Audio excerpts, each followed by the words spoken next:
myself Akshay Sai from 9th standard. Good afternoon, myself Partner from class 10. Today we are going to explain about solar boat. Solar boat is a vehicle that works with the help of solar panel. It is used to transport materials from one place to another place. Generally, we use boats, ships, and etc. to transport materials from one place to another place.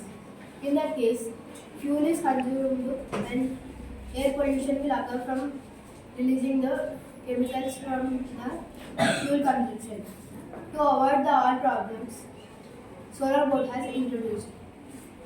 Here the sunlight is converted into electricity energy by using solar panel. By this, we can save our money and environment from pollution. Materials used are solar panel, electricities, wire, fan, DC motor, switch, and thermocol, etc. Thank you. Happy Science Day.